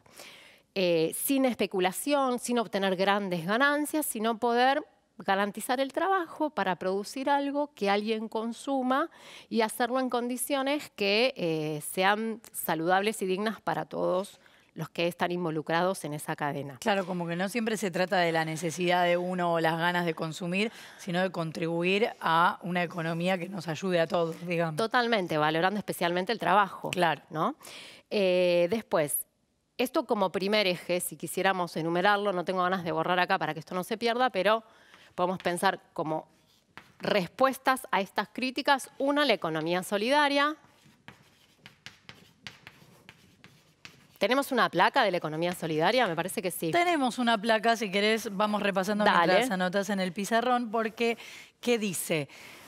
Que la economía solidaria propone una economía que gire en torno a la creación de condiciones de vida dignas para todas las personas, que no sea excluyente ni especulativa, ni perjudique al ambiente. Se apoya en principios de equidad, cooperación, sustentabilidad ambiental y de valoración local. Bien. Después de la economía solidaria, como otro criterio que proponen los movimientos y organizaciones que nos ayudan a pensar en distanciarnos un poco de esta idea del mercado y el consumo global, tiene que ver con el consumo responsable, y es consumir algo de lo que está dentro del orden de las necesidades, por ahí intentar entrar menos en este juego del consumir la marca o la cuestión cara porque hay que tenerlo, y en la medida de que yo pueda elegir, consumir aquellos productos que forman parte de un circuito de producción que yo sé que no daña al medio ambiente, que cuida a las personas que forman parte de ese circuito productivo. Por ejemplo, que yo sé que los trabajadores que produjeron tal prenda de ropa o tal alimento tienen condiciones de vida y no fueron súper explotados para que yo coma eso o me ponga tal ropa. Siempre en la medida de que podamos elegir. A veces uno no tiene tanta posibilidad de elegir qué consume, pero quienes tienen la posibilidad de elegir, tener en cuenta estas cuestiones del consumo responsable es importante. Y por último, una idea del comercio justo. Nosotros sabemos, incluso lo sabemos en este contexto de pandemia, que muchas veces hay especulación y se intenta obtener más ganancia en una coyuntura donde el pueblo, las personas le están pasando mal y es difícil, por ejemplo. Como esos productos que hacen falta y algunos lo venden más caro. Claro, el alcohol. Hubo una medida hace poquito que lo que hizo fue, bueno, el alcohol no se puede vender más caro que antes de que empezara a ser un producto de necesidad casi básica para poder cuidarse del coronavirus. Claro. Entonces, la idea del comercio justo tiene que ver con poder tener intercambio, en algunos casos en la economía solidaria, donde uno tiene intercambio de productos, donde los valores se ajustan a lo que las personas pueden consumir y no hay ganancias o tasas usuras con muchos intermediarios, sino que productor y consumidor establecen un vínculo de eso. Claro, porque nada justifica que algo aumente de repente porque sí. Claro, hay una crisis, entonces suben los precios. Entonces, los que ya teníamos dificultades para comprar alimento o algún objeto de necesidad, tenemos más problemas todavía. ¿Por qué? Porque dentro de la cadena alguien subió los precios, no porque necesariamente le haya resultado más caro producirlo, sin argumento, sino por una cuestión de especulación y de obtener más ganancias. Entonces, hay algunas formas que tienen que ver con el circuito productivo en el comercio justo, que tienen que ver con estas cuestiones. Los bienes en general están elaborados por cooperativas, que son familias que se ponen de acuerdo en cómo, dónde producir. La distribución incluye poder acordar los precios y el que produce y el que lo distribuye. No hay una diferencia de precios tan grandes donde después paga mucho el que termina consumiéndolo. Claro, y en la cooperativa la ganancia se reparte. Exacto, una idea de venta directa de quien consume a quien... de quien produce a quien consume, al revés, y después que quienes deciden consumir este tipo de productos están decidiendo fortalecer y cuidar los puestos de trabajo de quienes eligen producir en esas condiciones. Hay un ejemplo muy interesante de la semana anterior, con toda la situación del COVID que estamos viviendo, que es que un Estado provincial compró grandes cantidades de alimentos a cooperativas de este tipo, donde las familias tienen su trabajo y pueden colaborar en una situación de crisis, y las familias que están en algunos barrios donde es difícil salir por la circulación del virus y de qué sé yo, van a recibir alimentos directamente de estas otras familias. Entonces hay algo de lo comunitario y de lo solidario que es súper interesante y que se aleja de esta idea de el mercado global, el comercio, grandes empresas queriendo obtener las mayores ganancias posibles, que es un poco lo que mueve al sistema de la economía capitalista global. Claro, porque además si todos compramos en el mismo lugar o al mismo que vende, entonces ese es el que decide los precios, listo, no hay debate. Claro, o voy al supermercado, necesito eso, tiene ese precio. ¿Con quién ¿Qué hago? Le grito a la cajera, pero la cajera está trabajando. A la cajera no. No, es trabajadora igual que yo y no decide el precio, lo decide la empresa o la compañía. Entonces, ahí hay algunas cuestiones interesantes para pensar.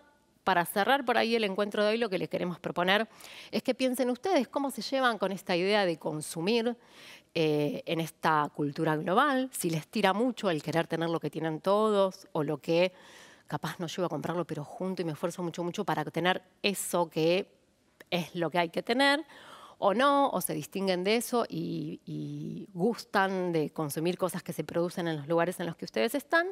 Y también invitarlos a pensar si dentro de las zonas en las que ustedes están conocen otro tipo de economías y productores que se basan más en esta idea de la economía solidaria. Como dos cosas ahí para pensar antes de cerrar el encuentro con nuestro gran cuadro de globalización que fuimos construyendo. Simplemente mencionarles que en la dimensión cultural sumamos modos de vida y de consumo homogéneos, esta idea de que todos tenemos que consumir lo mismo, alternativas comerciales, economía solidaria, consumo responsable y comercio justo, que ya lo habíamos anotado en el pizarrón, y pensar, como siempre venimos pensando, en esta tensión o problemática de la desigualdad entre los países y los productores según se ajusten más o menos a esta idea del consumo y el comercio global.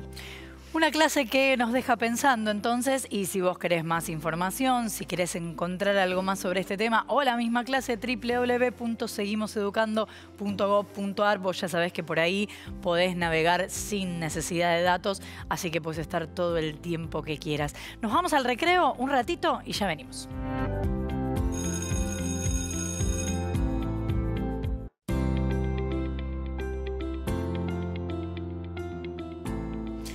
Parece que es en general un programa para pensar, porque ya veníamos reflexionando sobre algunas cosas y ahora nos toca reflexionar sobre otras. ¿Por qué? Porque hoy, como decía Pau hace un rato, es el Día Mundial del Medio Ambiente. ¿Qué significa esto, Pau? Significa que estuvimos hablando un poquito de los organismos internacionales, la idea de poder asociarse con otros estados o con muchos estados para paliar o analizar cuestiones que someten o ponen en riesgo a la humanidad o estas cuestiones.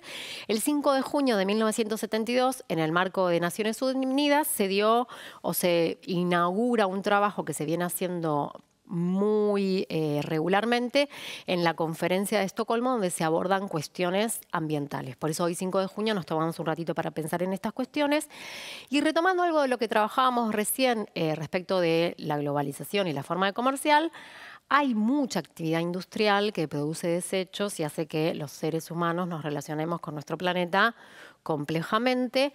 Sabemos que hay un recurso muy particular que debemos cuidar mucho, porque como estudiamos en otras materias y en ciencias naturales, tienen que ver con la vida, que es el agua dulce, que es lo que utilizamos para consumir y lo que necesitamos para cuidar nuestra salud.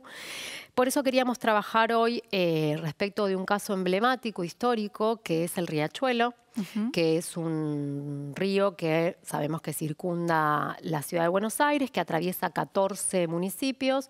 De la provincia. De la provincia de Buenos Aires, exactamente, que es extenso, tiene 64 kilómetros, no es tan largo comparado con otros. Seguro que ustedes, chicas, están en el Paraná o en alguno de esos. Claro. Eso se dice Riachuelo porque es pequeño, tiene una superficie de 2.240 metros cuadrados y es paradigmático respecto de cómo el desarrollo industrial, que favorecemos, que queremos que exista, no siempre cumple con aquello necesario para cuidar los recursos naturales, en este caso el agua dulce. Tenemos un material para compartir con los chicos y las chicas que historiza un poco esta problemática. Si te parece, los invitamos a verlo. Muy bien, hablemos de ambiente, hablemos de Riachuelo. ¿Cómo podemos controlar la contaminación de este recurso? ¿Es posible recuperar una fuente de agua contaminada?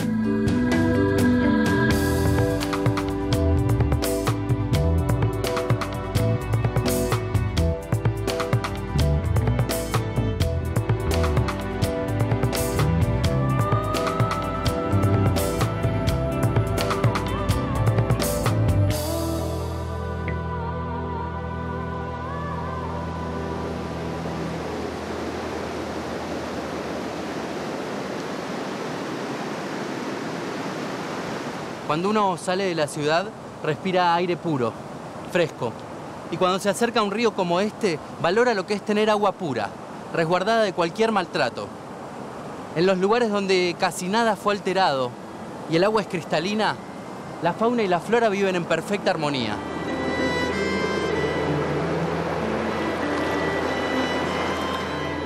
Pero si cambian alguna de las condiciones del lugar, puede aparecer la tan temida contaminación. Y esa pureza, poco a poco, comienza a extinguirse.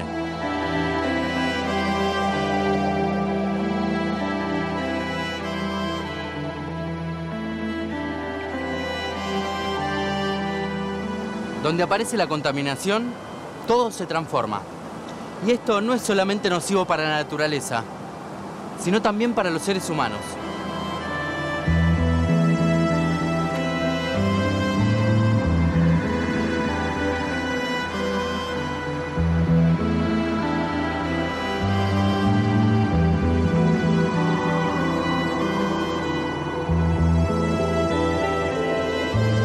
Estoy al sur de la ciudad de Buenos Aires, en el barrio de La Boca. Este es el Riachuelo, que pertenece a la cuenca Matanza-Riachuelo, la de mayor relevancia en la región por su actividad económica e industrial, pero también es la que registra la mayor cantidad de problemas ambientales. El agua que circula por esta cuenca no es apta para el consumo humano. Es agua en mal estado, pero es agua al fin.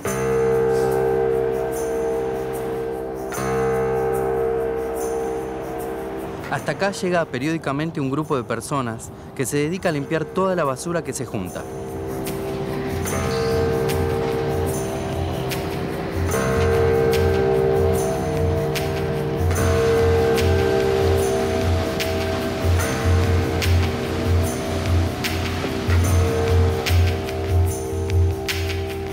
Cristian, ¿cuál es el trabajo que ustedes realizan en esta zona del Riachuelo?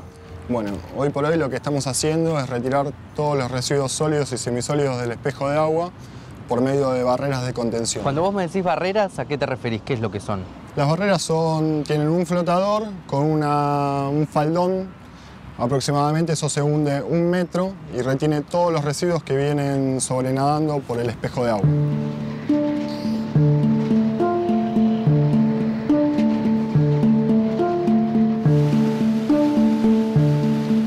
Eso hace que se acumule el residuo y a través de barcazas que tienen un brazo hidráulico captan el residuo, lo introducen dentro de la lancha que tiene un sistema de contención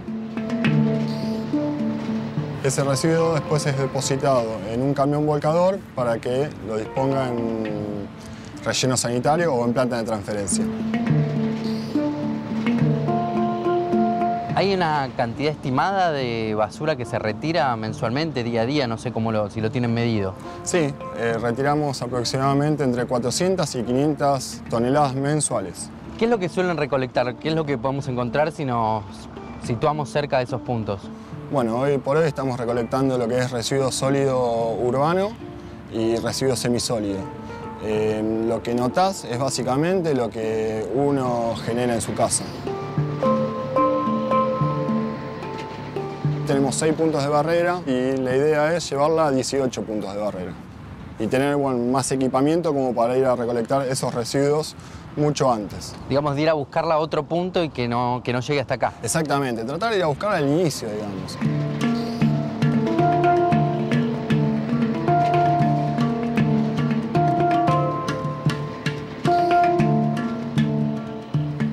A comienzos del siglo XIX, las autoridades imaginaban que el riachuelo podría convertirse en un lugar de paseo, similar a lo que ocurría a orillas de los ríos de las principales ciudades europeas.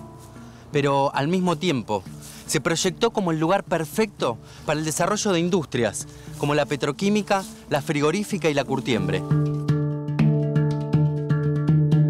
Y así, en lugar de un espacio de recreación, el riachuelo se convirtió en el patio trasero de la ciudad, al cual iban a parar todos los desechos industriales y cloacales sin control alguno.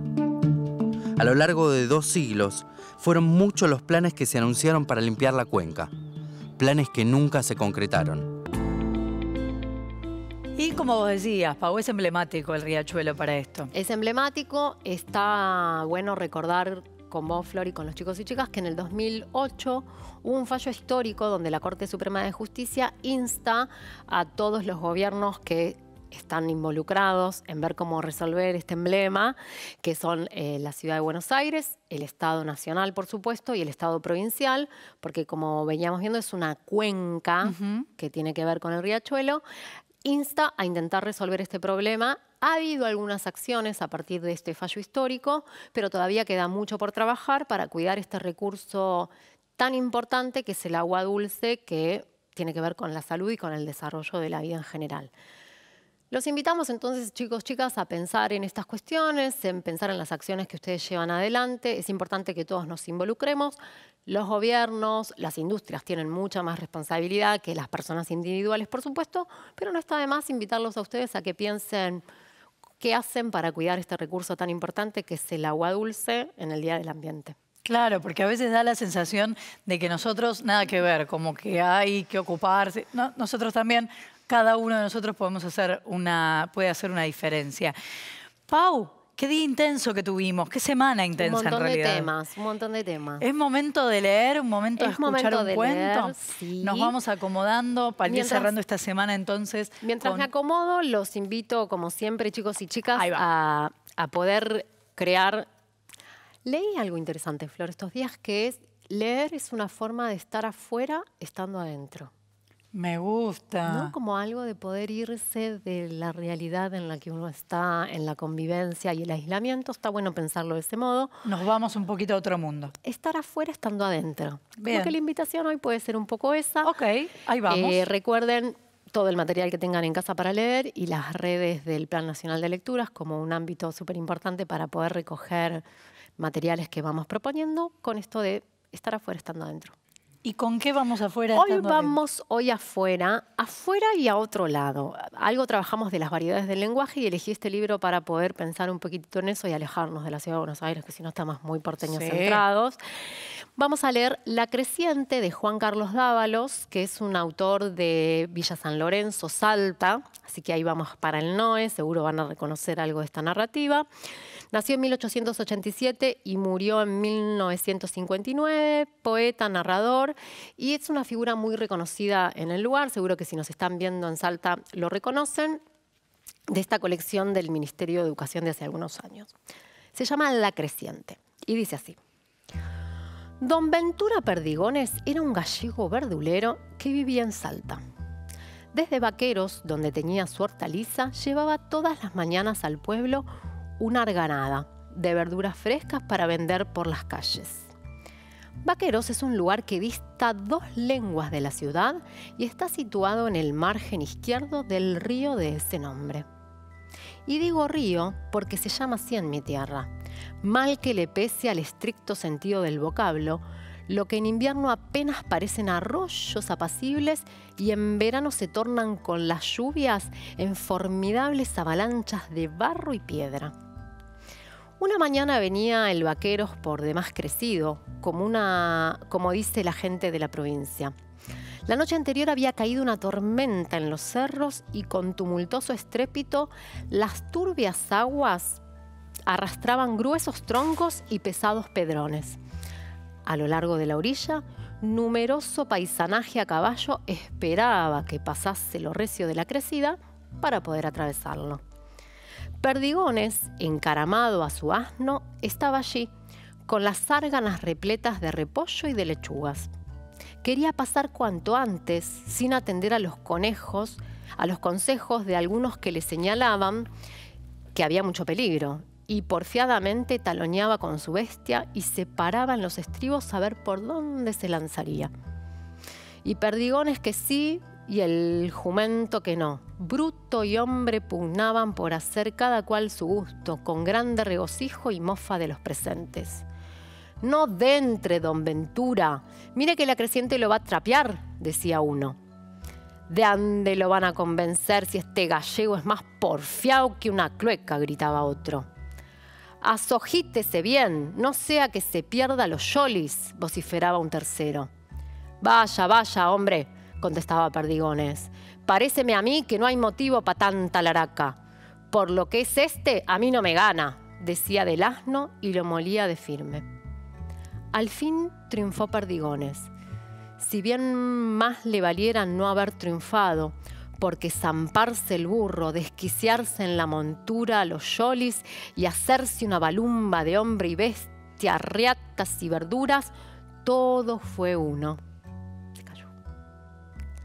La rápida corriente los arrastraba.